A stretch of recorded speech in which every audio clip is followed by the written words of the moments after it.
C'est très dur, hein? C'est l'une des périodes les plus difficiles parce que j'aime le Saint-Esprit. J'ai la foi d'un enfant, donc je crois que Dieu peut tout. Et c'était dur de voir des gens avec qui j'ai prié, même qui ont prophétisé pour moi, commencer à prêcher chez eux que ce que je faisais était faux et que c'était de livrer. Ça m'avait beaucoup blessé. Qu'on ne me pose pas la question, frère, c'est quoi cette manière? C'est quoi Miracle Money? C'est quoi ces miracles-là de l'huile qui coule? C'est quoi? Ça m'avait blessé de voir des frères utiliser leur chair, ayant mon numéro, ayant 1000 voies de me contacter, mais utiliser la chair parce qu'il fallait prêcher de quelque chose d'actualité.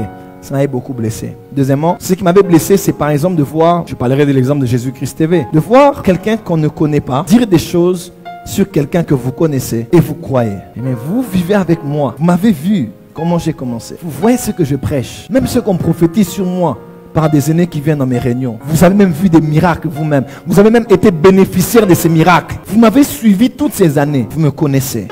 Je ne suis pas un inconnu pour vous. Je suis votre Joël Francis. Et quelqu'un qu'on ne connaît pas, qui sort d'un pays qu'on ne connaît pas, qui fait un mélange de vidéos et qui met et vous dites, hey, Jésus revient, hein, faut faire attention. Hein. Et eux maintenant partagent aussi. Ça m'a blessé. J'ai dit, les gens sont ingrats des fois. Tu as impacté des gens, d'autres ont été guéris par toi, d'autres ont pris comme modèle. Mais on croit en quelqu'un qu'on ne connaît pas et pourtant toi on te connaît et on refuse de croire en ce que tu peux dire. C'est jouer le jeu du diable. Autre chose, c'était, j'avais beaucoup déprimé à l'époque. Beaucoup, j'étais mal dans ma peau. Je n'avais pas beaucoup de soutien public. J'ai eu quelques amis, Aimé Kingdom Dombassi, Jean-Marie Domoro, des gens qui bloquaient d'ici. Vous osez avec cet homme, c'est un vrai homme. Vous osez, je vous bloque. Mais j'en ai pas eu parmi les gens que je connaissais ici à Kinshasa. J'ai beaucoup d'amis extérieurs, mais j'en ai pas beaucoup eu ici dans la ville qui ont écrit pour dire ça c'est notre frère. Parce que c'était quand même farouche. C'était très très violent. C'était un abattoir. Même appelé, même écrit, mais tu entends là-bas. Quelqu'un fait un séminaire contre l'occultisme à la période où on attaque l'une des personnes les plus populaires sur l'occultisme. Et on invite même dans ces actions-là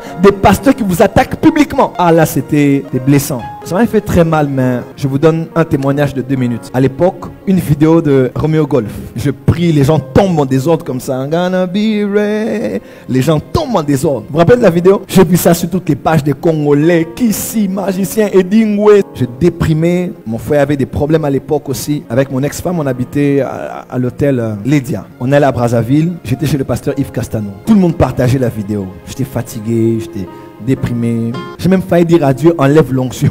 Ce truc-là qui fait tomber les gens, Seigneur, il faut que tu enlèves ça. Je suis aussi un bon garçon, je peux prêcher un bon message, prêcher aussi la sainteté comme les autres, parce que certains ont fait de la sainteté un fonds de commerce, ça aussi, hein. Ça marche bien.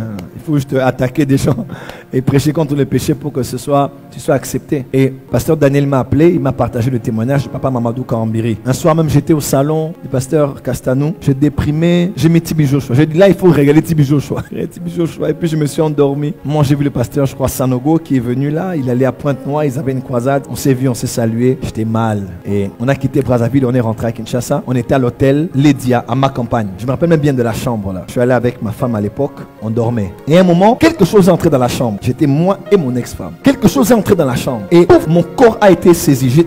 J'allais en extase. Mon corps était froid comme quelqu'un qui était en train de mourir. Et elle m'a regardé, elle a paniqué. Elle a dit, mais qu'est-ce qui se passe? J'étais comme ça. Et ma voix sortait à peine. Et je lui ai dit, Jésus est en train de m'apparaître. C'est la phrase qui sortait de ma bouche. Elle mettait l'oreille pour écouter. J'étais parti. J'étais comme en transe. Et pouf, mon esprit est sorti. J'ai été emmené près d'une cascade. J'ai déjà eu la même sensation à Zongo. Il y avait comme de l'eau, des cascades. Et j'étais là. J'ai vu Kenneth Hagin. J'ai vu Oral Robert. J'ai vu des grands hommes de Dieu qui étaient là comme main dans la main, les pieds dans l'eau, dans la cascade. Et on me disait, la voix de l'Éternel est comme le bruit des grandes eaux. Et l'Esprit du Seigneur me disait, c'est ici que j'ai emmené la majeure partie de mes serviteurs qui ont amené des foi dans leur génération. Et là, mon ex-femme était sur le lit en train de me maîtriser. Mais mon esprit était déjà parti. Et c'était fort la vision. Et l'ange m'emmène encore, paf, ailleurs. Et on me fait coucher quelque part comme au fond d'un puits. Et il y avait un tunnel. Et Jésus était au fond. Je voyais Jésus comme ça, là au fond. Et il versait comme de l'eau, du lait qui entrait dans ma peau, dans mes pores, qui entrait dans mes os. On a mis un écran devant moi. Il y a des choses que je ne peux pas dire ici. Dieu me montrait des choses par rapport à ma vie, par rapport à ma vie présente et ma vie future. Et le Seigneur m'a parlé audiblement. Et il m'a parlé contre cette persécution. Il m'a dit d'être fort. Je suis sorti. Et ma femme m'a regardé, elle m'a dit, mais qu'est-ce que c'est ça? Et je l'ai commencé à la raconter ce que j'ai vu. Et depuis ce jour-là, j'ai dit, je ne vais pas mourir à cause de la persécution. Amen. Le Jésus qui avait dit à Paul, ne crains pas mais prêche, Car j'ai un peuple nombreux dans cette ville. C'est le même Jésus qui m'est apparu cette nuit-là. Et j'ai partagé ça avec ma femme à l'époque. Et j'ai dit, je vais continuer. Et j'ai continué jusqu'aujourd'hui. Donc les persécutions, les magiciens occultistes ne me font plus rien. Parce que j'ai vu Jésus et je sais que le jour vient où je vais le rendre des comptes. Je ne regarde à personne, mais je regarde à celui qui est l'auteur et le rémunérateur de notre foi, qui s'appelle Jésus-Christ. Il a été persécuté, je serai persécuté. On l'a appelé démon, Belzébul. Moi aussi je vais prêcher la parole et démontrer la puissance. Et je dis à l'église, ce qu'on a vu n'est rien par rapport à ce que Dieu va commencer à faire. Mon cœur est prêt. Je prépare mon église. On va vivre encore des persécutions. Mais malgré ça, il est écrit, heureux serez-vous lorsqu'on vous persécutera, on vous calomniera, on dira des mensonges à votre sujet.